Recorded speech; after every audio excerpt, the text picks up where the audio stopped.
Hola queridos, espero que estén muy bien. Antes de comenzar mi historia, les pido de corazón que si les gusta lo que van a escuchar, por favor denle like a este video, suscríbanse al canal y compártanlo con sus familiares y amigos, porque historias como esta necesitan llegar a más personas para que sepan reconocer las señales de peligro. Mi nombre es Carmen López, tengo 72 años, soy viuda y vivo en Barcelona, España. Trabajé toda mi vida como enfermera en el Hospital Clínic hasta jubilarme hace 7 años.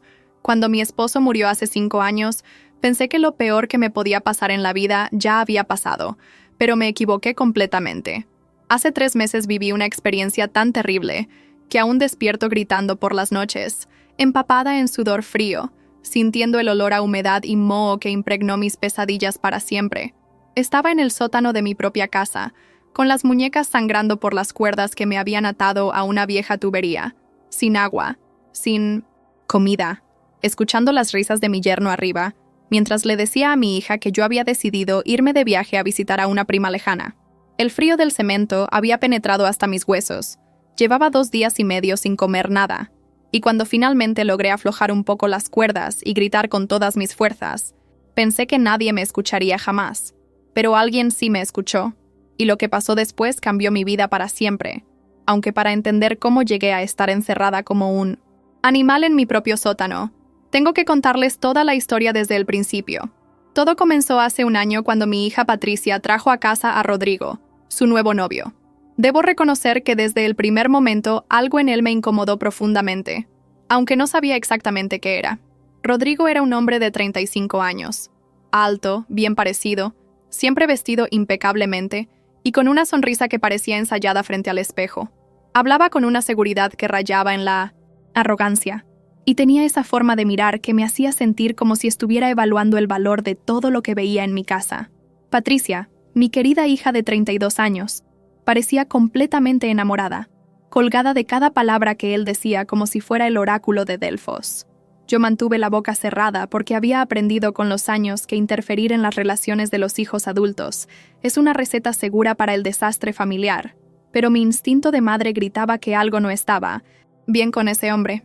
La primera señal extraña llegó durante esa primera cena, cuando Rodrigo comenzó a hacerme preguntas muy específicas sobre mis propiedades, mis ahorros y mis inversiones, todo disfrazado como conversación casual sobre planes de retiro y seguridad financiera. Cuando le mencioné que era dueña de esta casa en el Eixample, heredada de mis padres, y que tenía algunas acciones y un fondo de jubilación decente, vi algo brillar en sus ojos que me heló la sangre. Era como si acabara de revelar la combinación de una caja fuerte, y él ya estuviera planeando cómo abrirla. Patricia no notó nada porque estaba demasiado ocupada sirviendo el postre y contándole a Rodrigo anécdotas graciosas de su trabajo en la agencia de marketing, donde laboraba como directora creativa. Pero yo sí noté cómo él tomó nota mental de cada palabra que dije, cómo sus preguntas se volvieron más directas cuando pensó que Patricia no estaba prestando atención. Esa noche, después de que se fueron, me quedé despierta hasta las 3 de la madrugada con un nudo en el estómago, pero me convencí de que estaba siendo una vieja paranoica y que debía darle una oportunidad al hombre que hacía feliz a mi hija. Eu hacía idea de que esa primera impresión sería la más acertada de toda mi vida. Los siguientes meses fueron una montaña rusa emocional que me dejó completamente agotada. Rodrigo se las arregló para ser el novio perfecto cuando Patricia estaba presente, llevándole flores, recordando fechas importantes, cocinando para ella los fines de semana, pero conmigo mostraba una faceta completamente diferente cuando estábamos solos. Al principio fueron comentarios sutiles, como «Patricia se ve muy cansada últimamente. Debe ser muy estresante tener que preocuparse tanto por su madre», dichos con una sonrisa que no llegaba a sus ojos. O preguntas aparentemente inocentes como «¿No siente que es un peso muy grande para Patricia tener que venir a visitarla tan seguido?», que me dejaban sintiéndome culpable por existir. Gradualmente estos comentarios se volvieron más directos y crueles. Una tarde, mientras Patricia había salido a comprar vino para la cena, Rodrigo se acercó a mí en la cocina y me dijo en voz muy baja: «Sabe, Carmen, Patricia podría tener una vida mucho más libre si no tuviera que estar pendiente de usted todo el tiempo. Una casa como esta vale mucho dinero. Podríamos venderla y usted podría mudarse a una residencia muy bonita donde estaría mejor cuidada».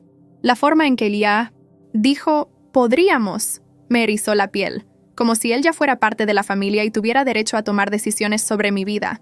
Cuando le respondí firmemente que no tenía ninguna intención de vender mi casa ni mudarme a ningún lado, su expresión cambió por una fracción de segundo, y vi algo frío y calculador que me confirmó todas mis sospechas. «Por supuesto», dijo volviendo a su sonrisa falsa. «Solo era una sugerencia para que Patricia no tenga que preocuparse tanto». Cuando mi hija regresó, minutos después, Rodrigo ya había vuelto a ser el novio encantador, ayudándome a poner la mesa y haciendo bromas que la hacían reír. Era como si fuera dos personas completamente diferentes, y la que yo veía cuando estábamos solos me aterrorizaba cada vez más. Mas o destino tenía otros planos para todos nosotros. La situación empeoró dramáticamente cuando Patricia y Rodrigo anunciaron su compromiso hace 6 meses. La propuesta fue todo lo que una mujer podría desear. Una cena romántica en el 1900 restaurante más exclusivo de Barcelona, un anillo de diamante que costó una fortuna según me contó Patricia con lágrimas de felicidad, y una declaración de amor tan elaborada que parecía sacada de una película de Hollywood. Yo felicité a mi hija con toda la sinceridad que pude reunir. Abracé a Rodrigo y brindé por su felicidad, pero por dentro sentía como si estuviera celebrando la llegada de un huracán que destruiría todo a su paso. Las siguientes semanas fueron un torbellino de preparativos de boda, con Patricia radiante de felicidad, planificando cada detalle de lo que sería el día más importante de su vida. Rodrigo, por su parte, se volvió más audaz en sus intentos de manipularme cuando Patricia no estaba presente. Ya no se limitaba a sugerencias sutiles sobre residencias o comentarios sobre ser una carga para mi hija. Ahora había comenzado a cuestionar abiertamente mis decisiones financieras, criticar la forma en que mantenía la casa, e incluso a hacer comentarios despectivos sobre mi edad y mi capacidad mental. «A veces Patricia me cuenta que usted olvida cosas», me dijo una tarde mientras ella estaba en una prueba de vestido de novia. «Debe ser muy difícil para ella darse cuenta de que su madre está perdiendo la memoria». Yo le aseguré que mi memoria estaba perfecta, pero él siguió insistiendo. «Oh, pero el Alzheimer es muy traicionero, aparece gradualmente y la familia es la última en darse cuenta». La forma en que lo dijo, con esa mezcla de falsa preocupación y amenaza velada, me hizo entender que no estaba especulando sobre mi salud mental, sino plantando semillas para un plan futuro. Era evidente que Rodrigo estaba construyendo una narrativa en la que yo era una anciana senil que necesitaba ser internada, y él sería el yerno devoto que convencería a mi hija de tomar las decisiones difíciles pero necesarias. Fue cuando descubrí verdades sobre sus verdaderas intenciones. El día de la boda llegó como un tornado de emociones encontradas que me dejó completamente devastada por dentro. Patricia estaba absolutamente radiante en su vestido de novia, un diseño de encaje vintage que había pertenecido a mi madre y que yo había guardado cuidadosamente durante décadas esperando este momento. Ver a mi hija tan feliz, tan llena de esperanza y amor, me partía el corazón porque sabía que estaba entregando su vida a un hombre que la manipularía y la destruiría lentamente. Durante la ceremonia, mientras los votos se intercambiaban bajo las flores blancas, que adornaban la pequeña capilla donde me casé hace 38 años, no pude evitar llorar, aunque las lágrimas no eran exactamente de alegría. Rodrigo interpretó el papel del novio perfecto hasta la última coma, declarando su amor eterno con una emoción que habría convencido a cualquiera, incluyéndome a mí si no hubiera conocido su verdadera naturaleza. La recepción fue elegante y alegre, con todos nuestros familiares y amigos celebrando lo que consideraban una unión perfecta. Yo sonreí, brindé, bailé con el padre de Rodrigo, y actué como la suegra feliz que se esperaba que fuera, pero cada minuto de esa actuación me agotaba emocionalmente. Durante el brindis, Rodrigo agradeció especialmente mi acogida y mi cariño, declarando ante todos que se sentía afortunado de ganar no solo una esposa maravillosa, sino también una segunda madre que lo había recibido con los brazos abiertos. Las palabras sonaron hermosas, pero la forma en que me miró mientras las decía me confirmó que era una declaración de guerra disfrazada de amor filial. Esa noche, cuando los recién casados se fueron de luna de miel a las Maldivas, me quedé sola en mi casa sintiendo que acababa de entregar a mi única hija a un depredador. En aquel momento todo mudó para siempre. Los 2 meses siguientes a la boda fueron relativamente tranquilos, y llegué a pensar que tal vez me había equivocado con Rodrigo, que tal vez el matrimonio lo había calmado, y que realmente amaba a Patricia. Cuando regresaron de la luna de miel, parecían una pareja perfectamente feliz, con ese brillo especial que tienen los recién casados que han pasado 2 semanas en el paraíso dedicándose únicamente el uno al otro. Patricia me contaba con entusiasmo sobre los hoteles de lujo, las puestas de sol increíbles, los restaurantes bajo las estrellas y lo atento que había sido Rodrigo durante todo el viaje. Por primera vez en meses, comencé a relajarme y a pensar que tal vez mis instintos maternos se habían equivocado, que tal vez el amor de mi hija había logrado sacar lo mejor de él. Rodrigo también parecía diferente, más relajado, más genuinamente cariñoso conmigo. Incluso llegó a disculparse por algunos comentarios que había hecho antes de la boda, explicando que los nervios prematrimoniales lo habían puesto tenso e irritable. «Carmen», me dijo una tarde mientras tomábamos café en mi terraza, «quiero que sepa que Patricia y yo queremos que usted sea parte de nuestra nueva familia, que se sienta amada y cuidada siempre». Sus palabras sonaron tan sinceras que me emocioné hasta las lágrimas, sintiendo que finalmente había encontrado en él al hijo que nunca tuve. Durante esas semanas, Rodrigo visitaba mi casa con frecuencia, a veces solo para platicar, otras para ayudarme con tareas que requerían fuerza física como mover muebles o reparar cosas menores. Parecía genuinamente interesado en mi bienestar, preguntándome por mi salud, mis citas médicas, mis rutinas diarias. Incluso me convenció de darle una copia de las llaves de mi casa en caso de emergencia, explicando que Patricia se sentiría más tranquila sabiendo que alguien podía venir a verificar que yo estuviera bien si no contestaba el teléfono.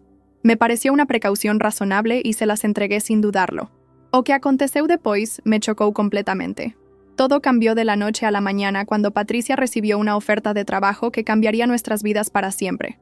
Era una posición como directora regional para una prestigiosa agencia de publicidad internacional, pero requería mudarse a Milán por un periodo de 6 meses que podría extenderse a 2 años, dependiendo de los resultados. El salario era excepcional, una oportunidad que cualquier profesional en su campo mataría por tener, y significaba un salto cuántico en su carrera que la posicionaría como una de las ejecutivas más importantes de su generación. Patricia estaba eufórica, pero también conflictuada, porque aceptar significaba dejarme sola en Barcelona durante un tiempo que no sabíamos cuánto duraría realmente. «Mamá», me dijo con lágrimas en los ojos, «no puedo dejarte sola tanto tiempo. ¿Qué pasaría si te enfermaras o tuvieras una emergencia?» Yo le aseguré que estaría perfectamente bien, que tenía buenos vecinos, un médico excelente, y que la tecnología nos permitiría estar en contacto constantemente. Rodrigo, quien había estado escuchando nuestra conversación en silencio, de repente se mostró increíblemente comprensivo y solidario, ofreciéndose a pasar por mi casa todos los días para asegurarse de que estuviera bien y ayudarme con cualquier cosa que necesitara. «Patricia», le dijo tomando sus manos, «no puedes desperdiciar una oportunidad como esta por miedo. Tu madre es una mujer fuerte e independiente, y yo me encargo personalmente de cuidarla como si fuera mi propia madre». Su generosidad me conmovió profundamente, y le aseguré a Patricia que tenía mi bendición completa para aceptar el trabajo. La decisión se tomó esa misma noche, y una semana después estaban haciendo maletas para mudarse temporalmente a Italia. El día que los acompañé al aeropuerto, Patricia me abrazó con tanta fuerza que pensé que me rompería las costillas, haciéndome prometer que la llamaría todos los días y que no dudaría en contactar a Rodrigo por cualquier cosa. Cuando vi su avión despegar, sentí una mezcla de orgullo maternal y una extraña sensación de vacío que atribuía a la natural tristeza de una madre que ve a su hija embarcarse en una nueva aventura. Era imposible imaginar que había acabado de despedir a mi hija, sin saber si la volvería a ver viva. Los primeros días después de su partida transcurrieron con una normalidad que me tranquilizó completamente. Rodrigo cumplió su promesa de pasar por casa diariamente, generalmente por las tardes después del trabajo, trayendo comida preparada, ayudándome con las compras e incluso acompañándome a mis citas médicas de rutina. Patricia llamaba todas las noches a las 9 en punto, hora española, para contarme sobre su nueva oficina, sus colegas italianos, la belleza de Milán y lo emocionada que estaba con los proyectos que le habían asignado. Durante esas llamadas, Rodrigo siempre estaba presente si casualmente se encontraba en casa cuando sonaba el teléfono, saludando a Patricia con cariño y confirmándole que yo estaba perfecta, comiendo bien y manteniendo todas mis rutinas normales. Todo parecía un arreglo perfecto que beneficiaba a todos. Patricia podía concentrarse en su carrera sin preocupaciones. Yo tenía compañía y ayuda cuando la necesitaba. Y Rodrigo demostraba ser el yerno ejemplar que cualquier madre habría deseado para su hija.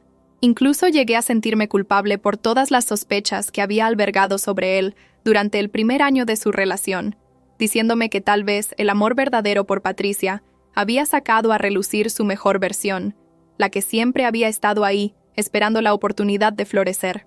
Durante la segunda semana, me sorprendió gratamente cuando me propuso acompañarlo a visitar a su propia madre, una señora mayor que vivía en una residencia de lujo en las afueras de Barcelona. «Me gustaría que la conociera», me dijo. «Siempre habla de lo afortunada que se siente de tener una nuera tan especial, y creo que ustedes se llevarían muy bien». La visita fue encantadora. Su madre, doña Mercedes, resultó ser una mujer elegante y culta, que me recibió con los brazos abiertos y me hizo sentir como si fuéramos amigas de toda la vida.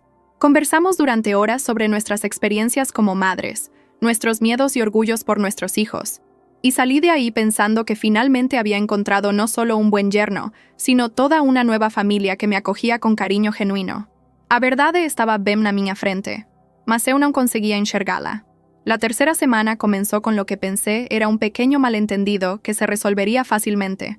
Rodrigo llegó a casa más temprano de lo habitual, alrededor de las 5 de la tarde, con una expresión preocupada que inmediatamente me alarmó. «Carmen», me dijo sentándose frente a mí en la sala, «necesito hablar con usted sobre algo delicado». Me explicó que durante su visita del día anterior había notado que yo parecía un poco confundida sobre algunos detalles, como el día de la semana o si ya había tomado mis medicamentos, y que esto lo tenía preocupado. Yo le aseguré que me sentía perfectamente lúcida y que no había tenido ningún episodio de confusión, pero él insistió en que tal vez yo no me daba cuenta porque estos problemas aparecen gradualmente. «Mi madre pasó por lo mismo», me dijo con voz comprensiva. Al principio eran olvidos pequeños que ella negaba, pero gradualmente se fueron volviendo más serios. Me sugirió que sería buena idea visitar a un geriatra para hacer algunos estudios preventivos, solo para descartar cualquier problema y tranquilizar a Patricia, quien según él estaba muy preocupada por mi bienestar a distancia. Su preocupación parecía tan genuina que accedí a considerar la idea, aunque por dentro me molestaba la insinuación de que estaba perdiendo mis facultades mentales.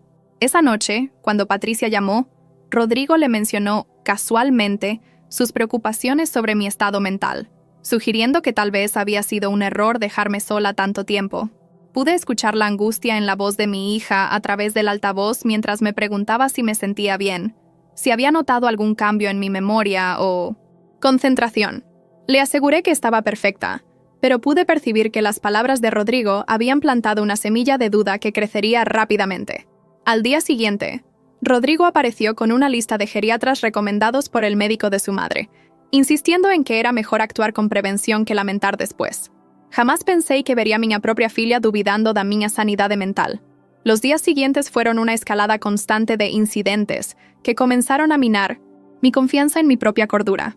Rodrigo llegaba cada tarde con nuevas anécdotas sobre cosas extrañas que supuestamente había hecho o dicho, siempre contadas con una preocupación tan convincente que empecé a dudar de mi propia percepción de la realidad.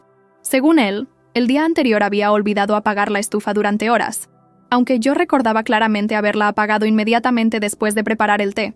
Me aseguró que había encontrado el periódico del día anterior en el refrigerador, algo que yo jamás recordaba haber hecho, pero que él describía con tanto detalle que comencé a preguntarme si realmente había sucedido. La gota que derramó el vaso fue cuando me dijo que me había visto hablando sola en el jardín durante casi una hora, manteniendo una conversación animada con alguien que no estaba ahí.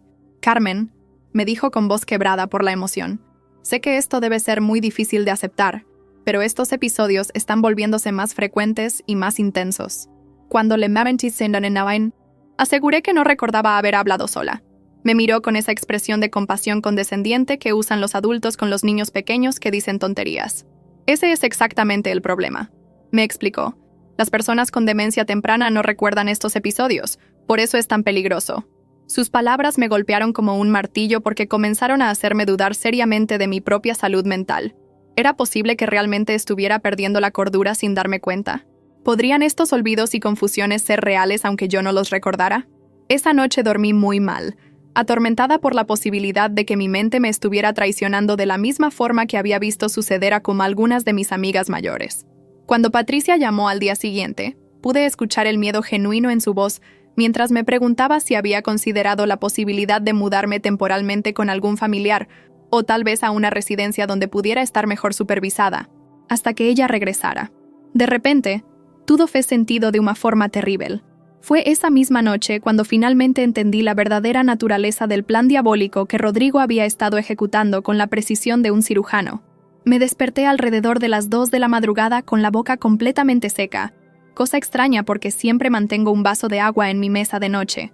Cuando bajé a la cocina para beber agua, escuché voces susurrando en mi sala. Mi primer pensamiento fue que había ladrones en casa, pero cuando me asomé cuidadosamente por la esquina del pasillo, vi a Rodrigo sentado en mi sofá hablando por teléfono en voz muy baja. No se ha dado cuenta de nada, lo escuché decir. Los medicamentos que le estoy poniendo en el té están funcionando perfectamente.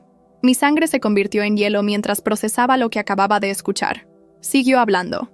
Patricia está completamente convencida de que su madre está perdiendo la cabeza. Ya está considerando seriamente internarla cuando regrese. No podía creer lo que estaba oyendo. Me quedé paralizada detrás de la pared, sintiendo cómo mi mundo se desmoronaba mientras entendía la magnitud de la traición que había estado sufriendo durante semanas. El plan está funcionando mejor de lo que esperábamos, continuó Rodrigo. En un mes más, vamos a tener control total sobre todas sus propiedades y cuentas bancarias. Mencionó algo sobre documentos falsificados que probarían mi incapacidad mental, testigos, pagados que confirmarían mi deterioro cognitivo, y un abogado corrupto que se encargaría de todos los aspectos legales de mi tutela. Escuché con horror mientras describía cómo planeaba vender mi casa para pagar mi cuidado en una institución privada, aunque por supuesto el dinero iría directo a sus bolsillos. La conversación duró casi 20 minutos, durante los cuales aprendí que llevaba meses drogándome sistemáticamente con sedantes suaves que causaban confusión y pérdida de memoria a corto plazo, creando exactamente los síntomas que después reportaba a Patricia como evidencia de mi deterioro mental. Cuando finalmente colgó el teléfono y se fue de mi casa usando su copia de las llaves, me quedé temblando en la oscuridad, entendiendo que no solo había estado viviendo una pesadilla, sino que había sido la arquitecta de mi propia destrucción al confiar en él. No día siguiente, algo terrible acontecería que me faría entender que conocer seus planos era apenas o começo do meu verdadeiro pesadelo. La mañana siguiente desperté con una claridad mental que no había experimentado en semanas, probablemente porque por primera vez en mucho tiempo no había tomado el té que Rodrigo preparaba religiosamente cada tarde. Sabía que tenía que actuar rápido, pero también con mucha inteligencia, porque ahora entendía que estaba lidiando con un sociópata calculador que había estado manipulando no solo a mí, sino también a mi propia hija durante meses. Mi primer instinto fue llamar a Patricia, inmediatamente y contarle todo, pero me di cuenta de que Rodrigo había hecho un trabajo tan perfecto condicionándola que mis acusaciones sonarían exactamente como los delirios de una anciana con demencia. Necesitaba evidencia sólida, algo que no pudiera ser negado o interpretado como confusión senil. Decidí fingir que seguía bajo los efectos de sus drogas, mientras secretamente documentaba todo lo que pudiera sobre sus actividades. Cuando llegó esa tarde con su sonrisa falsa y su té envenenado, actué como la anciana confundida que él esperaba ver, tomando pequeños sorbos del té, pero derramando discretamente la mayor parte en una planta cercana cuando él no estaba mirando. Mientras él preparaba la cena, aproveché para revisar rápidamente sus cosas cuando fue al baño, encontrando en su chaqueta un pequeño frasco de pastillas sin etiqueta que guardé cuidadosamente como evidencia. Durante la conversación de esa noche, dejé caer comentarios aparentemente confusos sobre cosas que no había dicho, observando cómo él tomaba nota mental de cada síntoma que podría reportar a Patricia al día siguiente. Cuando se fue, me quedé despierta toda la noche planeando mi estrategia, sabiendo que tenía muy poco tiempo antes de que su plan llegara a un punto de no retorno. Lo que no sabía era que él había empezado a sospechar que yo estaba fingiendo, y que tenía preparada una respuesta mucho más drástica que lo cambiaría todo. Fue entonces que él fez algo que me asustó além de cualquier cosa que pudiese imaginar.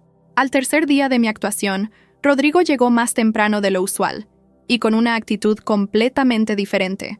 Ya no había rastros de la falsa preocupación o el cariño fingido que había mantenido durante semanas. Su expresión era fría, calculadora, y había algo en sus ojos que me hizo entender inmediatamente que mi performance no había sido tan convincente como pensaba. «Carmen», me dijo con una voz que me heló hasta los huesos, «creo que usted y yo necesitamos tener una conversación muy honesta». Se sentó frente a mí con la confianza de un depredador que sabe que su presa no tiene escapatoria y procedió a explicarme con detalles escalofriantes exactamente lo que había estado haciendo durante las últimas semanas y lo que planeaba hacer conmigo. ¿Realmente pensó que no me daría cuenta de que dejó de tomar el té? Me preguntó con una sonrisa que parecía la de un tiburón. Me explicó que había notado que las plantas cerca de mi silla favorita estaban comenzando a marchitarse, una señal clara de que les había estado dando mi té en lugar de tomármelo. También noté que mi frasco de lorazepam desapareció de mi chaqueta, añadió, confirmando mis peores temores sobre lo que había estado poniéndome en la bebida. Lo que siguió fue un monólogo aterrador en el que Rodrigo me describió su plan completo con el orgullo de un artista explicando su obra maestra. Había estado dosificándome cuidadosamente durante semanas para crear síntomas convincentes de demencia temprana, documentando cada episodio con fotos y videos que había enviado a Patricia como evidencia. Ya tenía contactos en el sistema médico que certificarían mi incapacidad mental a cambio de una compensación económica, y un abogado corrupto que se encargaría de transferir legalmente todas mis propiedades a su nombre bajo el pretexto de proteger mis intereses. Patricia está tan preocupada por usted que ya me ha dado autorización para tomar cualquier decisión médica necesaria en caso de emergencia, me informó con satisfacción sádica. De hecho, ya firmó los documentos que me dan poder legal temporal sobre sus asuntos financieros para asegurarme de que sus cuentas estén protegidas mientras ella está fuera. O que encontrei no dia seguinte mudou tudo de uma forma que jamais poderia ter imaginado.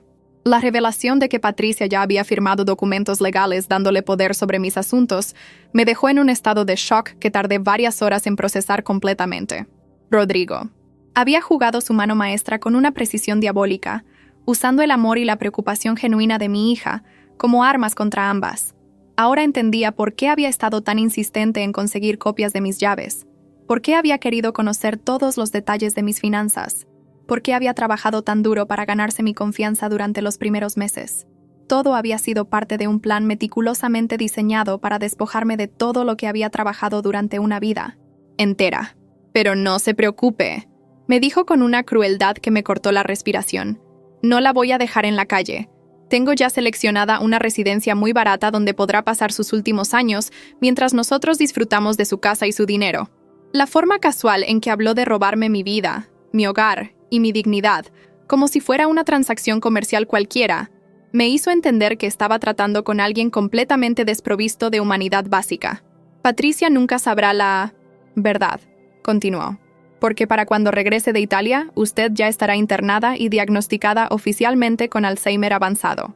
Cada vez que trate de contarle sobre nuestras conversaciones, solo confirmará lo que todos los médicos ya habrán documentado, que sufre de delirios paranoides típicos de su condición. Se levantó del sofá con la confianza de alguien que sabe que ha ganado la partida antes de que el oponente siquiera se dé cuenta de que está jugando. Espero que disfrute sus últimos días en esta casa, me dijo dirigiéndose hacia la puerta, porque la próxima semana comenzaremos el proceso legal de internamiento. Cuando escuché la puerta cerrarse, me derrumbé en mi sillón sintiendo que mi mundo había llegado a su fin, pero lo que no sabía era que Rodrigo tenía planes mucho más inmediatos y dramáticos que cambiarían todo en las siguientes 24 horas. Mas o pior ainda estaba por vir, algo que nem en meus pesadelos más sombríos podría ter imaginado.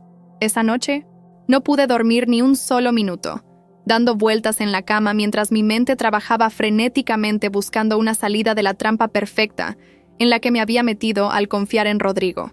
Cada plan que se me ocurría se desmoronaba cuando consideraba la realidad de mi situación. Él tenía documentos legales firmados por Patricia, había creado un historial médico falso pero convincente de mi deterioro mental, tenía contactos corruptos en el sistema que validarían sus mentiras, y lo más devastador de todo, había logrado convencer a mi propia hija de que yo estaba perdiendo la cordura. Llamar a la policía sería inútil, porque todos mis reclamos sonarían exactamente como los delirios de una anciana senil, especialmente cuando ellos vieran los documentos que él había preparado y hablaran con Patricia, quien confirmaría inocentemente que había notado un deterioro preocupante en mi estado mental durante las últimas semanas. Intentar contactar directamente a Patricia también era imposible porque Rodrigo había sido muy inteligente controlando todas nuestras comunicaciones. Él siempre estaba presente durante nuestras llamadas nocturnas, y cualquier conversación privada que yo intentara tener sonaría como una emergencia psiquiátrica que requería intervención inmediata.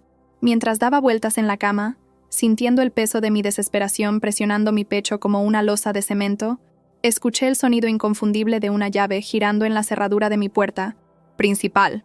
Miré el reloj en mi mesa de noche. Eran las 3:45 de la madrugada. Mi corazón comenzó a latir tan fuerte que pensé que se saldría de mi pecho mientras escuchaba pasos pesados, subiendo las escaleras hacia mi dormitorio. La puerta de mi cuarto se abrió lentamente, revelando la silueta de Rodrigo iluminada por la luz del pasillo, pero esta vez no había rastros de su sonrisa falsa o su actuación de yerno preocupado. Sus ojos tenían una frialdad que me hizo entender inmediatamente que la fase de manipulación psicológica había terminado y que ahora comenzaría algo mucho peor. Cuando encontré no día seguinte mudó todo de una forma que jamás podría ter previsto. «Levántese», me ordenó con una voz que no admitía discusión, sosteniendo algo en su mano derecha que en la penumbra no pude identificar claramente. Cuando encendió la luz del dormitorio, vi que tenía una jeringa y un rollo de cuerda, objetos que me hicieron entender con absoluta claridad que mis pesadillas más terribles estaban a punto de hacerse realidad. «No grite», me advirtió mientras se acercaba a mi cama, «porque nadie la va a escuchar y solo empeorará las cosas para usted». Mis manos temblaban incontrolablemente mientras me incorporaba, tratando de procesar la situación surrealista de estar siendo amenazada por el hombre que hacía apenas unas horas había estado cenando en mi mesa como un miembro más de la familia. «¿Qué vas a hacer?», logré susurrar, aunque una parte de mí ya sabía la respuesta y no quería escucharla. «Usted se ha vuelto un problema que necesita una solución más permanente», me respondió con la misma naturalidad con que habría comentado el clima. Me explicó que había decidido acelerar sus planes porque mi resistencia a sus drogas y mi aparente recuperación de lucidez mental representaban un riesgo inaceptable para todo lo que había construido durante meses. «Patricia va a recibir una llamada esta noche informándole que usted tuvo un episodio psicótico severo que requirió intervención médica de emergencia», me informó mientras preparaba la jeringa. «Mañana por la mañana, cuando despierte en una institución psiquiátrica, ya estará oficialmente bajo mi custodia legal, y cualquier cosa que diga será interpretada como parte de su enfermedad mental». La precisión con que había planeado cada detalle me aterrorizó tanto como la realización de que este momento había sido inevitable desde el día en que Patricia anunció su viaje a Italia. Todo había sido una trampa elaborada, y yo había caído en ella con la confianza ciega de una madre que quería creer en la bondad de las personas que amaba a su hija. Cuando se acercó con la jeringa, logré rodar fuera de la cama y correr hacia la puerta, pero él me alcanzó en el pasillo y me agarró del brazo con una fuerza que me dejó marcas que durarían semanas. Era imposible imaginar que había acabado de comenzar la parte más terrible de toda esta pesadilla. La lucha que siguió fue breve pero brutal, confirmando que a mis 72 años no tenía ninguna posibilidad física contra un hombre de 35, que claramente había planeado este momento con anticipación. Rodrigo me arrastró escaleras abajo mientras yo gritaba con todas mis fuerzas, esperando desesperadamente que alguno de mis vecinos pudiera escucharme. Pero la construcción sólida de mi casa de los años 40 y la hora de la madrugada conspiraron contra cualquier posibilidad de rescate. Cuando llegamos al sótano, vi que ya había preparado todo.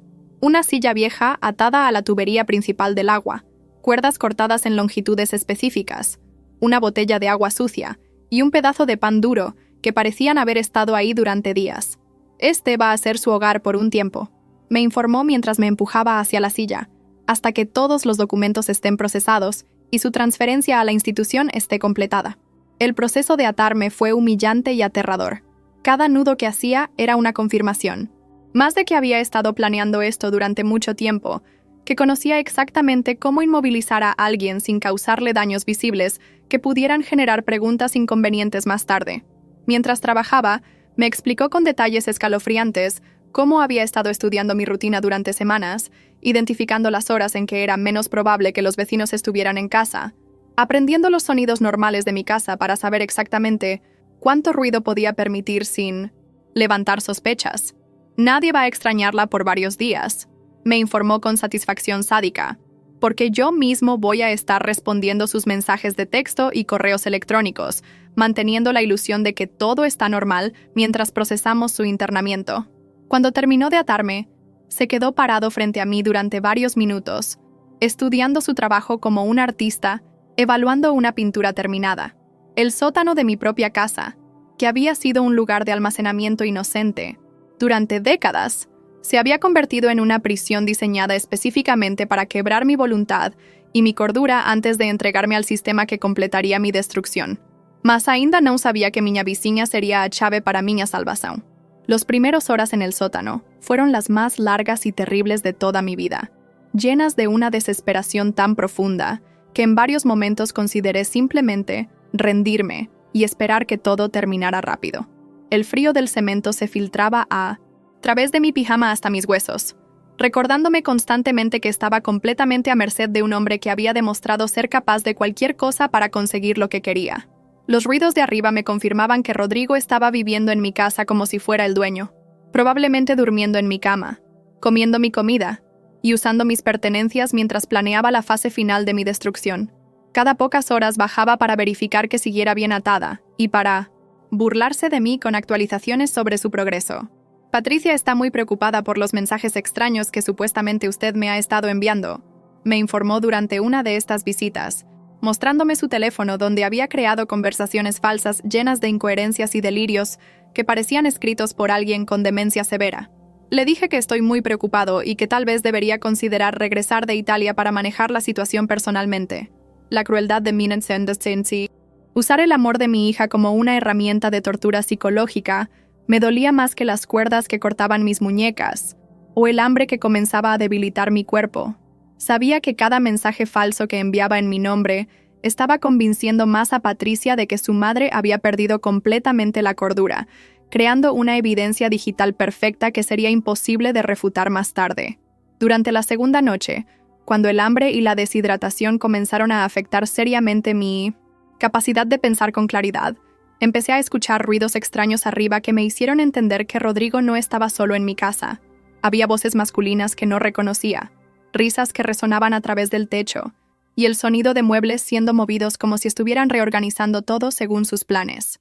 Era evidente que ya se sentía tan seguro de su victoria que había comenzado a celebrar con cómplices que probablemente lo ayudarían con los aspectos más técnicos de mi desaparición legal y física. Mas o destino tenía otros planos que nem ele nem eu poderíamos ter anticipado. El segundo día se convirtió en una prueba de resistencia que me hizo descubrir reservas de fuerza que no sabía que poseía. Las cuerdas habían comenzado a cortarme la piel de las muñecas, creando heridas que se infectarían si no recibían atención pronto, pero el dolor físico era secundario comparado con la angustia mental de saber que cada hora que pasaba era una hora más cerca de perder para siempre mi libertad, mi dignidad y mi vida. Rodrigo había comenzado a visitar el sótano con menos frecuencia, evidentemente confiado en que yo ya no representaba ningún peligro para sus planes, pero durante sus apariciones esporádicas continuaba torturándome psicológicamente con actualizaciones sobre el progreso de mi destrucción sistemática. El doctor Mendoza ya firmó el certificado de incapacidad mental basado en los videos que le envié. Me informó durante una de estas visitas, refiriéndose a un médico corrupto que aparentemente había comprado para validar su versión de mi estado mental. Patricia va a recibir los documentos oficiales mañana por la mañana, junto con la recomendación de internamiento inmediato por su propia seguridad. Me explicó que había creado un expediente médico falso tan detallado y convincente que incluía reportes de episodios psicóticos, tendencias suicidas y comportamiento agresivo hacia personas que intentaban ayudarme. Cuando la trasladen a la institución, ya van a estar esperándola con medicamentos que la mantendrán sedada y confundida permanentemente. Añadió con una sonrisa que me hizo entender que había encontrado una forma de matarme lentamente, sin técnicamente cometer asesinato.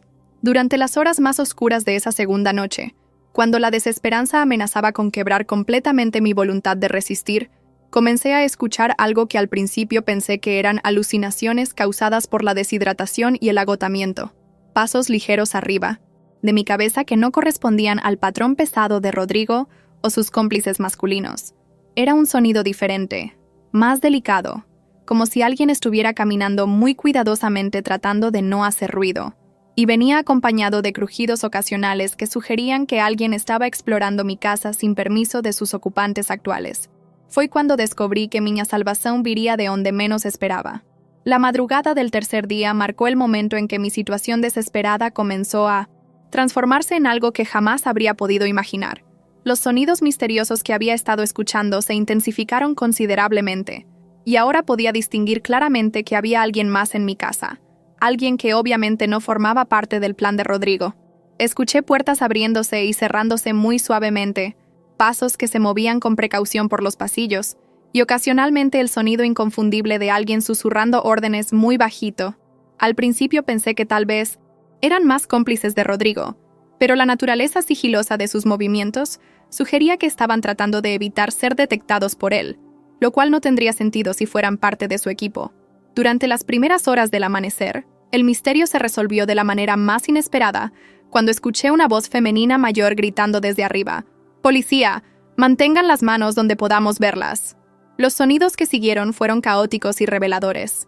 Gritos de sorpresa, pisadas pesadas, corriendo por toda la casa, objetos cayendo al suelo, y la voz inconfundible de Rodrigo maldiciendo mientras aparentemente trataba de explicar su presencia en mi hogar.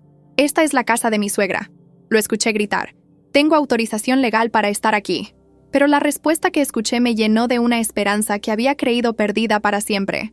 «Señor, la propietaria de esta casa reportó sonidos extraños y gritos de auxilio hace 2 días, y tenemos una orden judicial para registrar la propiedad». Mi corazón comenzó a latir tan fuerte que pensé que se saldría de mi pecho mientras procesaba las implicaciones de lo que estaba escuchando. Alguien, de alguna manera, había escuchado mis gritos desesperados del primer día y había tenido la presencia de ánimo y la compasión de contactar a las autoridades. La persona que había reportado mi situación tenía que ser mi vecina Dolores, una mujer de 80 años que vivía sola en la casa contigua y que durante décadas había sido una presencia silenciosa pero vigilante en nuestro vecindario tranquilo. Naquele momento todo mudó para sempre, mas de una forma que jamás teria esperado. Los siguientes minutos fueron un torbellino de actividad que me hizo entender que mi pesadilla estaba llegando a su fin, aunque no de la manera que había imaginado durante mis horas más desesperadas en el sótano. Escuché las voces de múltiples oficiales de policía registrando metódicamente cada habitación de mi casa, seguidas por la voz distintiva de Rodrigo, que había abandonado por completo su fachada de yerno preocupado y ahora hablaba con la desesperación de alguien que sabe que ha sido atrapado en una trampa de su propia creación. «No entiendo qué está pasando aquí», lo escuché decir con una voz temblorosa que contrastaba dramáticamente con la confianza fría que había mostrado durante los días anteriores. «Mi suegra está en una institución médica recibiendo tratamiento por problemas mentales severos. Yo solo estoy cuidando la casa hasta que mi esposa regrese de un viaje de negocios». Pero sus explicaciones sonaban cada vez más débiles y contradictorias, especialmente cuando los oficiales comenzaron a encontrar evidencia de su presencia prolongada en mi hogar. Ropa sucia acumulada durante días, comida podrida en el refrigerador, botellas de alcohol vacías, y lo más incriminatorio de todo, documentos falsificados esparcidos por mi escritorio, que mostraban claramente sus intentos de transferir mis propiedades a su nombre. Cuando finalmente escuché pasos bajando las escaleras del sótano, comencé a gritar con todas las fuerzas que me quedaban: «¡Aquí abajo!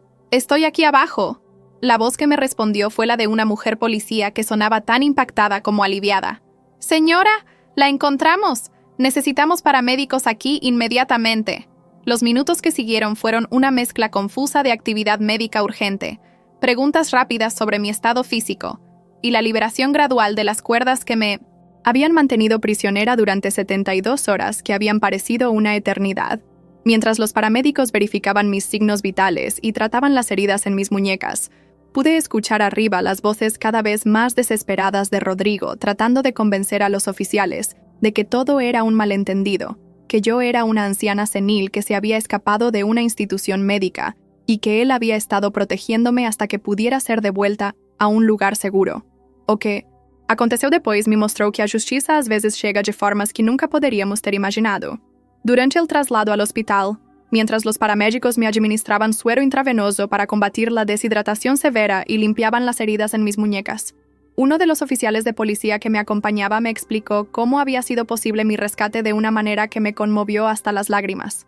Resulta que mi vecina Dolores, a quien yo conocía solo superficialmente después de décadas de vivir puerta con puerta, había desarrollado insomnio severo después de la muerte de su esposo el año anterior, lo que la mantenía despierta la mayor parte de las noches caminando por su casa y ocasionalmente asomándose por las ventanas que daban hacia mi propiedad. La primera noche de mi secuestro, ella había escuchado gritos que parecían venir de mi casa alrededor de las 4 de la madrugada, sonidos que la alarmaron porque sabía que yo era una persona tranquila que jamás causaba disturbios nocturnos. Al día siguiente había tratado de contactarme por teléfono sin obtener respuesta, y había notado que Rodrigo, a quien reconocía como mi yerno, estaba entrando y saliendo de mi casa con una frecuencia inusual, y una actitud que le pareció sospechosa. Ella nos dijo que algo no se sentía bien, me explicó el oficial, porque durante 30 años usted había mantenido rutinas muy regulares que de repente habían cambiado completamente sin explicación. Lo que más me impresionó fue saber que Dolores había estado monitoreando discretamente mi casa durante 2 días completos, antes de contactar a las autoridades, tomando notas detalladas de los horarios de Rodrigo, fotografiando su auto estacionado fuera de mi casa durante horas extrañas, e incluso grabando audio de conversaciones que podía escuchar a través de las ventanas abiertas. Cuando finalmente decidió llamar a la policía, tenía suficiente evidencia documentada para convencer a los oficiales de que la situación merecía una investigación inmediata y una orden de registro. Su persistencia y atención al detalle habían sido la diferencia entre mi rescate y mi desaparición permanente en el sistema de instituciones mentales que Rodrigo había preparado para mí. Era impossível imaginar que uma pessoa que mal conhecia seria minha salvadora quando minha própria filha havia sido enganada pelo homem que planejava me destruir. Los días que siguieron a mi rescate fueron un proceso gradual de reconstrucción, física y emocional que me hizo apreciar de nuevas maneras el valor de la vida, la libertad y la importancia de las personas que realmente se preocupan por nuestro bienestar. El primer paso fue someterse a exámenes médicos exhaustivos que confirmaron lo que yo ya sabía, que había sido sistemáticamente drogada durante semanas con benzodiazepinas que habían estado alterando mi función cognitiva y creando los síntomas de demencia que Rodrigo había reportado a Patricia.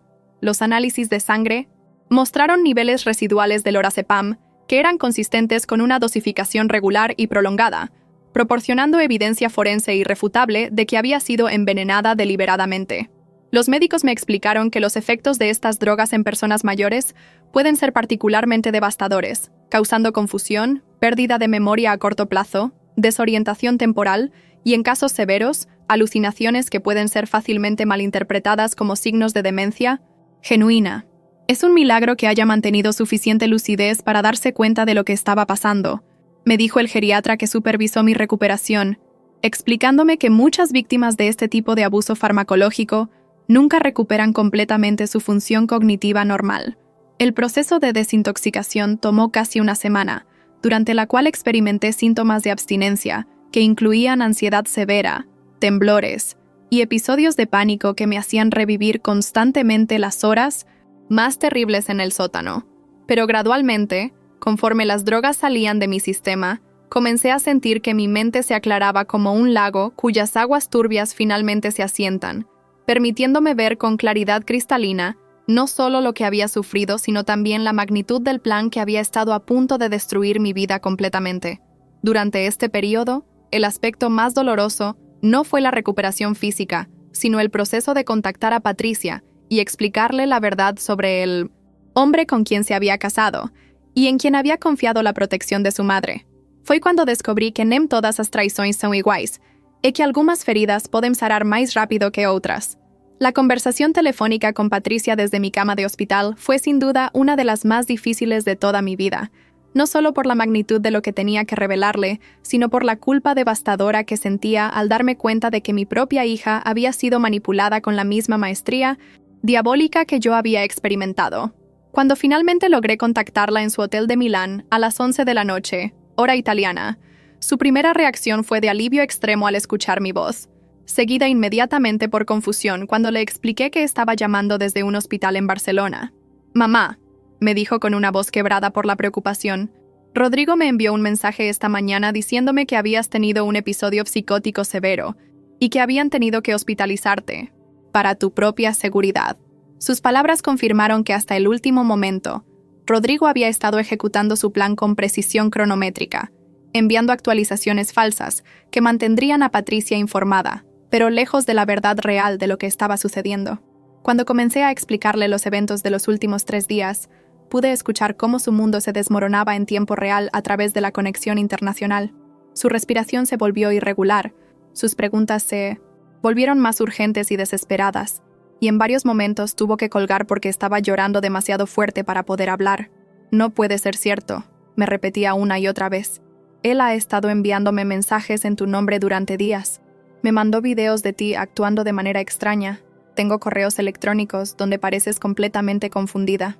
La realización gradual de que todo lo que había visto y escuchado durante semanas había sido fabricado meticulosamente para manipular su amor y preocupación por mí la devastó de una manera que me partió el corazón. Cuando finalmente logré convencerla de la verdad mostrándole las fotos de mis heridas y los reportes médicos que documentaban el envenenamiento, su dolor se transformó en una furia que jamás había escuchado en mi hija. «Voy a matarlo», me dijo con una voz que no reconocí. «Voy a encontrarlo y voy a matarlo con mis propias manos por lo que les hizo a las dos». Tuve que dedicar el resto de la llamada a calmarla y convencerla de que la justicia legal sería mucho más satisfactoria que cualquier venganza personal que pudiera imaginar. Naquele momento percebi que algumas traições são tão profundas que transformam até mesmo as pessoas mais gentis en algo que elas nunca pensaron que podrían se tornar. El proceso legal que siguió fue como observar la desintegración sistemática de una personalidad que había sido construida completamente sobre mentiras y manipulación. Cuando Rodrigo fue arrestado formalmente por secuestro, fraude, falsificación de documentos y envenenamiento con intención de causar daño corporal, su transformación de charlatán confiado a criminal desesperado fue tan dramática que casi me hizo sentir lástima por él, hasta que recordé las horas de terror absoluto que me había hecho vivir en mi propio sótano. Durante las primeras audiencias judiciales, intentó mantener su versión de que yo era una anciana senil que había malinterpretado gestos de cuidado como actos maliciosos, pero la evidencia física era abrumadoramente incriminatoria. Los análisis toxicológicos que mostraban niveles altos de benzodiazepinas en mi sangre, las fotos de las heridas en mis muñecas causadas por las cuerdas, los documentos falsificados encontrados en mi casa que transferían mis propiedades a su nombre, y lo más devastador de todo, el testimonio de Dolores, quien había documentado meticulosamente sus actividades sospechosas durante días. Su abogado defensor, un hombre mayor que obviamente había aceptado el caso solo por el dinero, intentó argumentar que todo había sido un malentendido trágico exacerbado por mi condición mental deteriorada, pero cada pieza de evidencia que presentaba la fiscalía desmontaba sistemáticamente esta defensa hasta dejarla en ruinas. Los videos que Rodrigo había enviado a Patricia como evidencia de mi demencia fueron analizados por expertos forenses que determinaron que habían sido editados para mostrar solo los momentos en que yo estaba bajo la influencia de las drogas que él me administraba, omitiendo cuidadosamente las horas en que mi comportamiento era completamente normal. Los correos electrónicos y mensajes de texto que había enviado en mi nombre fueron rastreados hasta su dispositivo mediante análisis de metadatos que mostraron que jamás habían sido enviados desde mi teléfono o computadora. El testimonio de los médicos que explicaron los efectos de la dosificación prolongada con sedantes en personas mayores fue particularmente devastador para su defensa, ya que demostraba conocimiento especializado que solo alguien con intenciones maliciosas habría usado de esa manera específica. Pero lo que finalmente selló su destino fue el descubrimiento de su historial criminal previo, que su abogado había tratado desesperadamente de mantener oculto. Era uma revelação que mudaria completamente minha perspectiva sobre o que realmente havia acontecido e o quão perto estive de um destino muito pior. La investigación más profunda sobre el pasado de Rodrigo reveló un patrón de comportamiento que me hizo entender con horror escalofriante que yo no había sido su primera víctima, sino parte de una metodología refinada que había estado perfeccionando durante años. Los archivos policiales mostraron que había estado casado anteriormente con 2 mujeres mayores, ambas viudas con propiedades considerables y sin hijos que pudieran interferir con sus planes. Su primera esposa, Elena Vázquez, había muerto en circunstancias sospechosas después de ser diagnosticada repentinamente con Alzheimer avanzado y transferir todas sus propiedades a su nombre poco antes de su muerte. La investigación de ese caso había sido cerrada como muerte natural, pero los nuevos hallazgos sobre sus métodos habían reabierto la investigación como posible homicidio. Su segunda esposa, Carmen Ruiz, había desaparecido completamente después de ser internada en una institución psiquiátrica privada, donde había muerto supuestamente por complicaciones relacionadas con su demencia senil, pero los registros médicos de esa institución habían sido misteriosamente destruidos en un incendio accidental, poco después de su muerte. El fiscal del caso me explicó que Rodrigo había estado operando lo que técnicamente se conoce como un esquema de muerte lenta, donde las víctimas son sistemáticamente incapacitadas mental y legalmente antes de ser despojadas de sus bienes y eventualmente eliminadas de maneras que aparentan ser naturales o accidentales. Usted tuvo suerte de que su vecina fuera tan observadora, me dijo durante una de nuestras reuniones preparatorias para el juicio, porque basándonos en su patrón anterior, probablemente habría muerto en esa institución psiquiátrica dentro de 6 meses, oficialmente por complicaciones relacionadas con demencia avanzada. La revelación de que Patricia había sido elegida específicamente porque era una profesional exitosa que viajaba frecuentemente por trabajo, dejándome vulnerable y aislada, me hizo entender que nada de lo que había pasado había sido casualidad o oportunismo, sino el resultado de meses o posiblemente años de observación y planificación meticulosa. Rodrigo había estudiado nuestras vidas, nuestras rutinas, nuestras vulnerabilidades y nuestras relaciones familiares con la precisión de un depredador profesional que sabía exactamente cómo explotar el amor entre una madre y una hija para destruir a ambas. De repente, todo fez sentido de una forma que me encheu de terror retroactivo y gratitud, simultánea por estar viva. El día del juicio final llegó con una mezcla de nerviosismo y determinación que me había estado preparando durante semanas con la ayuda de un psicólogo especializado en víctimas de abuso y manipulación. Patricia había regresado de Italia inmediatamente después de nuestra conversación telefónica reveladora, abandonando el trabajo de sus sueños para estar a mi lado durante el proceso legal y emocional de reconstruir nuestras vidas después de la traición más devastadora que cualquiera de las dos había experimentado jamás. Ver a mi hija enfrentar la realidad de que había estado casada con un sociópata calculador que había planeado mi muerte sistemática fue uno de los aspectos más dolorosos de toda esta experiencia, porque su culpa y su dolor eran casi tan intensos como mi propio trauma. Durante las semanas previas al juicio, habíamos pasado horas hablando con terapeutas especializados que nos ayudaron a entender cómo personas como Rodrigo operan, cómo identifican a sus víctimas, cómo construyen confianza para después explotarla, y cómo logran manipular incluso a personas inteligentes y educadas, haciéndolas cómplices involuntarias de sus crímenes. La sala del tribunal estaba llena no solo con reporteros y curiosos, sino también con familiares de Elena Vázquez y Carmen Ruiz, las dos esposas anteriores de Rodrigo, cuyas muertes ahora estaban siendo reinvestigadas como posibles homicidios, gracias a la evidencia revelada en mi caso.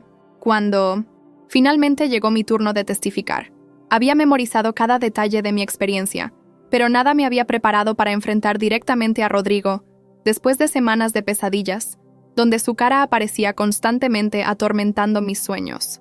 Él estaba sentado en la mesa de la defensa con un traje elegante y una expresión de falsa dignidad, que me recordó dolorosamente al yerno encantador que había conocido hace un año, pero ahora podía ver la frialdad calculadora en sus ojos, que había estado ahí desde el principio, oculta detrás de sonrisas ensayadas y palabras cuidadosamente elegidas.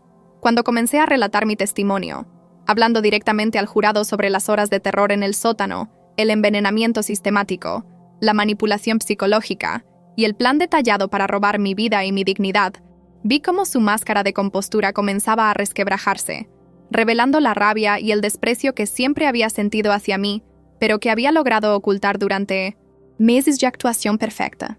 Jamais pensei que veria minha própria força e determinação florescerem de uma forma que me surpreenderia tanto quanto surpreenderia a todos na sala do tribunal. Mi testimonio duró casi 4 horas durante las cuales reviví cada momento terrible de mi experiencia, pero también descubrí una fuerza interior que no sabía que poseía y que me permitió hablar con una claridad y una determinación que silenciaron completamente la sala del tribunal. Cuando describí las horas, en el sótano, pude ver lágrimas en los ojos de varios miembros del jurado, y cuando expliqué cómo había descubierto su plan de envenenamiento gradual, la indignación en sus caras me confirmó que entendían perfectamente la naturaleza diabólica de lo que había sufrido.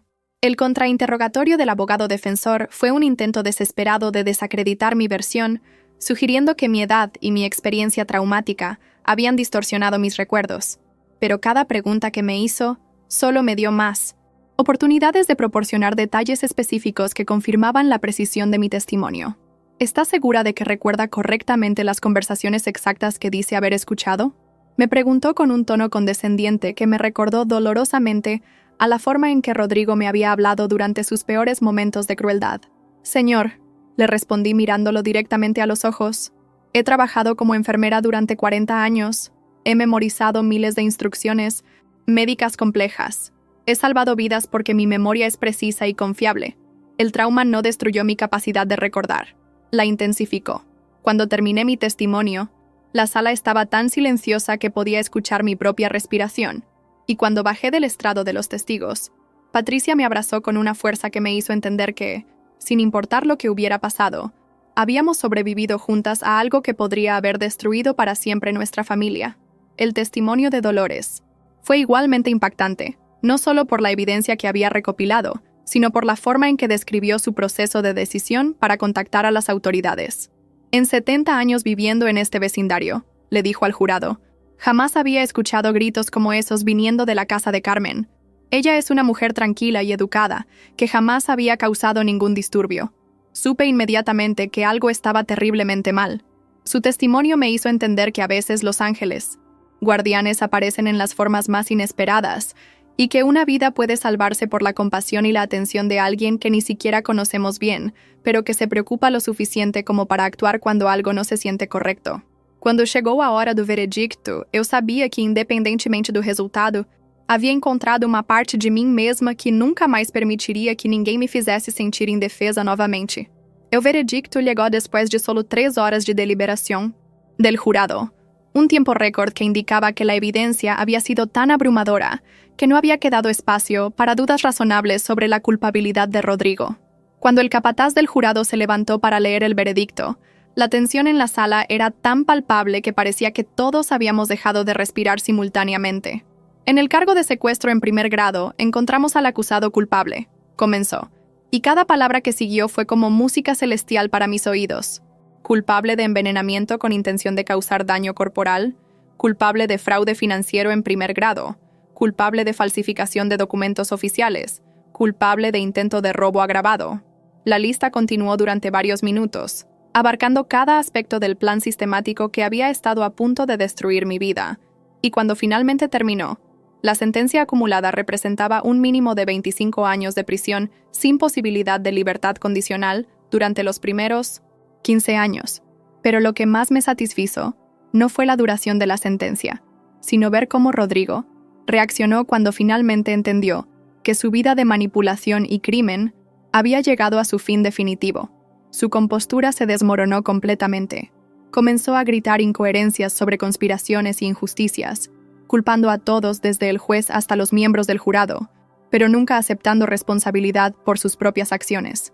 En ese momento, viendo su verdadera naturaleza expuesta, ante todo sin posibilidad de ocultarla detrás de charme falso o manipulación calculada, finalmente pude liberarme del miedo residual que había estado cargando durante meses. Ya no era el depredador sofisticado que había amenazado mi existencia. Era simplemente un criminal patético que había sido expuesto y derrotado por la verdad, la evidencia y la determinación de las personas que se habían negado a permitir que sus crímenes quedaran impunes. Cuando los oficiales lo esposaron y se lo llevaron, gritando del tribunal, Patricia y yo nos abrazamos llorando, pero esta vez nuestras lágrimas eran de alivio, gratitud y la alegría indescriptible de saber que habíamos sobrevivido a algo que podría habernos destruido, pero que en cambio nos había hecho más fuertes y más unidas que nunca. Era una victoria que había costado mucho dolor y trauma, pero que había valido cada momento de lucha porque nos había demostrado que incluso en nuestros momentos más oscuros, la verdad y la justicia pueden prevalecer si tenemos la valentía de luchar por ellas y la suerte de encontrar personas que se preocupen lo suficiente como para ayudarnos en nuestra hora de mayor necesidad. Mas ainda había una última sorpresa que transformaría completamente mi perspectiva sobre todo lo que había acontecido. Los meses que siguieron al juicio fueron un periodo de reconstrucción gradual que me enseñó lecciones profundas sobre la resiliencia humana, el poder de la comunidad y la importancia de nunca subestimar la capacidad de recuperación que todos llevamos dentro. Patricia decidió no regresar a su trabajo en Milán, optando en cambio por aceptar una posición similar en Barcelona que le permitiera estar cerca de mí, mientras ambas navegábamos el proceso de sanación emocional que sabíamos tomaría años completar. Nuestra relación, que había sido sometida a la prueba más extrema imaginable, emergió más fuerte y más honesta que nunca, basada ahora en una comprensión mutua del valor precioso de la confianza genuina y la comunicación abierta. Dolores, mi vecina salvadora, se convirtió en una de mis amigas más cercanas, y descubrimos que durante décadas habíamos sido dos mujeres solitarias viviendo lado a lado sin darnos cuenta de cuánto teníamos en común y cuánto podríamos beneficiarnos de la compañía mutua. Comenzamos a tener cenas semanales donde compartíamos historias sobre nuestras vidas, nuestros miedos, nuestras esperanzas, y gradualmente construimos el tipo de amistad profunda que había estado ahí esperando a ser descubierta todo el tiempo. Mi casa, que había sido contaminada por los recuerdos terribles de mi secuestro, gradualmente se convirtió nuevamente en un refugio de paz y seguridad, especialmente después de que Patricia insistiera en renovar completamente el sótano, transformándolo de un lugar de pesadillas en un espacio brillante y acogedor que usamos ahora como área de lectura y meditación. La terapia psicológica que ambas buscamos nos ayudó a procesar no solo el trauma de lo que habíamos vivido, sino también a entender cómo reconocer señales de manipulación en el futuro, equipándonos con herramientas emocionales que esperamos nunca tener que usar, pero que nos dan confianza en nuestra capacidad de protegernos a nosotras mismas y a las personas que amamos. Pero la sorpresa más grande llegó 6 meses después del juicio, cuando recibí una llamada de la hermana de Elena Vázquez, la primera esposa de Rodrigo, quien me agradeció por haber tenido la valentía de testificar porque mi caso había proporcionado la evidencia necesaria para reabrir la investigación de la muerte de su hermana, y finalmente obtener justicia para ella también. Elena era una mujer maravillosa que merecía mucho mejor que morir sola y confundida en esa institución, me dijo a través de lágrimas. Pero gracias a su valentía, ahora sabemos la verdad sobre lo que realmente le pasó, y su memoria puede finalmente descansar en paz. O que ela me disse depois mudou completamente minha compreensão do verdadeiro alcance do que habíamos conseguido con nossa luta por justiça. La conversación con la hermana de Elena me reveló detalles sobre la investigación renovada que me hicieron entender que nuestro caso no solo había obtenido justicia para mí, sino que había destapado una red mucho más amplia de crímenes que afectaron a docenas de familias durante más de una década. Los investigadores habían descubierto que Rodrigo no había operado solo, sino como parte de un esquema organizado, que incluía médicos corruptos, abogados sin escrúpulos, personal de instituciones psiquiátricas privadas, e incluso funcionarios de gobierno que facilitaban la falsificación de documentos a cambio de compensación económica. El patrón era siempre el mismo: identificar mujeres mayores con propiedades valiosas y vínculos familiares limitados, infiltrarse en sus vidas a través de relaciones románticas o conexiones familiares, administrar gradualmente drogas que simularan síntomas de demencia, obtener control legal sobre sus finanzas y propiedades, y finalmente eliminarlas de maneras que parecieran naturales o accidentales. Su caso fue el primer eslabón que nos permitió desentrañar toda la cadena, me explicó el fiscal que había manejado las investigaciones subsecuentes, porque usted sobrevivió para contarnos exactamente cómo operaban, y eso nos dio las pistas necesarias para conectar todos los otros casos que habían parecido inconexos durante años. Hasta el momento de nuestra conversación, las autoridades habían identificado 17 víctimas potenciales, en casos que previamente habían sido cerrados como muertes naturales o desapariciones voluntarias, pero que ahora estaban siendo reinvestigados con nueva evidencia y perspectiva. Varias familias que habían perdido a sus seres queridos en circunstancias sospechosas finalmente estaban obteniendo respuestas después de años de preguntas sin resolver y dolor no procesado. La institución psiquiátrica donde Carmen Ruiz había muerto estaba siendo investigada por prácticas fraudulentas y negligencia criminal, y varios de sus empleados habían sido arrestados por su participación en el esquema. 3 médicos que habían proporcionado diagnósticos falsos de demencia habían perdido sus licencias médicas y enfrentaban cargos criminales por fraude médico y participación en homicidio. El abogado que había ayudado a falsificar documentos legales estaba siendo procesado por múltiples cargos de fraude y conspiración, y su bufete había sido cerrado mientras las autoridades revisaban todos sus casos de los últimos 10 años. Saber que mi supervivencia y mi testimonio habían iniciado una reacción en cadena que estaba proporcionando justicia para tantas otras víctimas me llenó de una satisfacción profunda que nunca había experimentado antes. La sensación de que mi dolor y mi lucha habían servido un propósito más grande que mi propia vindicación personal. Jamás poderia ter imaginado que minha decisão de lutar pela verdade se tornaria a chave para dar paz a tantas outras famílias que haviam perdido pessoas queridas nas mãos do mesmo tipo de predadores. Mientras escribo estas palavras, han pasado 9 meses desde aquel día terrible en que desperté atada en mi propio sótano, sintiendo que mi vida había llegado a su fin más humillante y aterrador. Pero en lugar de terminar, mi vida se transformó en algo más rico, más significativo y más conectado con mi comunidad de lo que jamás había sido antes. Patricia y yo hemos desarrollado una relación madre-hija que es más honesta y profunda que nunca, basada en el respeto mutuo y la comprensión de que ambas somos mujeres fuertes que pueden enfrentar cualquier desafío cuando trabajamos juntas. Ella ha conocido a alguien nuevo, un hombre gentil y transparente que entiende lo que hemos vivido y que se ha ganado nuestra confianza gradualmente a través de acciones consistentes en lugar de palabras seductoras. Dolores y yo hemos fundado un grupo de apoyo para mujeres mayores que han experimentado abuso financiero o emocional, reuniéndonos semanalmente en mi sala para compartir experiencias, identificar señales de peligro y crear una red de vigilancia mutua que protege a todas las participantes. Hemos ayudado a 3 mujeres a escapar de situaciones potencialmente peligrosas y hemos educado a docenas más sobre cómo reconocer y reportar comportamientos sospechosos. Mi testimonio en el juicio se ha convertido en material educativo que usan trabajadores, sociales y profesionales de la salud para entrenar a otros en el reconocimiento de abuso sistemático de personas mayores, y he dado varias conferencias en universidades y centros comunitarios sobre mi experiencia. Cada vez que cuento mi historia, veo en las caras de la audiencia el reconocimiento de que esto podría pasarle a cualquiera, y también la determinación de estar más alerta y más protectivo hacia las personas vulnerables en sus propias comunidades. La casa que una vez fue el escenario de mi pesadilla más terrible se ha convertido en un refugio de sanación y esperanza, llena casi constantemente de voces de mujeres que se apoyan mutuamente, risas que reemplazan los ecos de terror, y la energía positiva de personas que han decidido transformar su dolor en propósito. Mi sótano renovado, donde ahora leo libros sobre resiliencia y escribo cartas de apoyo a otras víctimas de crímenes similares, es un símbolo poderoso de cómo los espacios más oscuros de nuestras vidas pueden ser transformados en fuentes de luz si tenemos la valentía de enfrentar nuestros miedos y la determinación de ayudar a otros que pueden estar pasando por experiencias similares. Rodrigo cumple su sentencia en una prisión donde, según me han informado, no es particularmente popular entre otros prisioneros que desprecian especialmente a los hombres que cometen crímenes contra mujeres mayores, una forma de justicia poética que me da una satisfacción que no me enorgullece, pero que tampoco puedo negar completamente.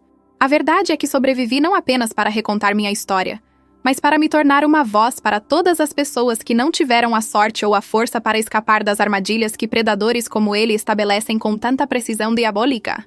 Queridos amigos que me han acompañado durante toda esta historia, llegamos al final de un relato que jamás pensé que tendría que contar, pero que ahora entiendo que necesitaba compartir no solo para mi propia sanación, sino para ayudar a otros que podrían estar enfrentando situaciones similares sin darse cuenta del peligro en el que se encuentran.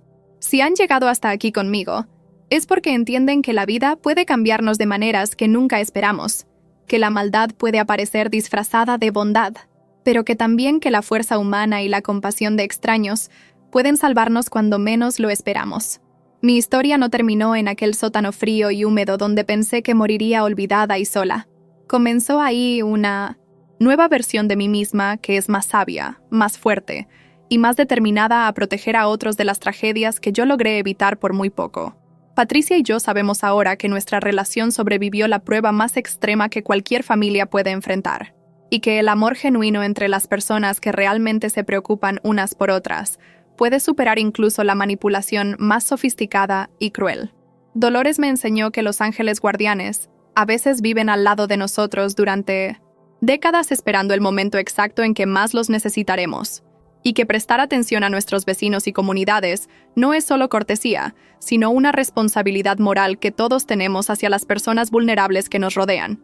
Las autoridades que investigaron mi caso me demostraron que la justicia puede ser lenta, pero también puede ser inexorable cuando la evidencia es clara, y las víctimas tienen la valentía de hablar su verdad, sin importar lo difícil que sea revivirla. Y ustedes, mi querida audiencia, me han dado el regalo de escuchar sin juzgar, de acompañarme a través de los momentos más oscuros y más brillantes de esta experiencia, y de entender que historias como esta necesitan ser contadas para que otros puedan reconocer las señales antes de que sea demasiado tarde. Antes de despedirme, quiero pedirles que si esta historia les ha tocado de alguna manera, por favor denle like a este video, suscríbanse al canal para más historias reales que pueden ayudar a salvar vidas, y especialmente compartan este video con personas que puedan necesitar escuchar este mensaje. Manténganse seguros, cuiden a sus seres queridos, confíen en sus instintos cuando algo no se sienta bien, y recuerden que nunca son demasiado viejos, demasiado débiles, o demasiado solos para luchar por su derecho a vivir con dignidad y respeto.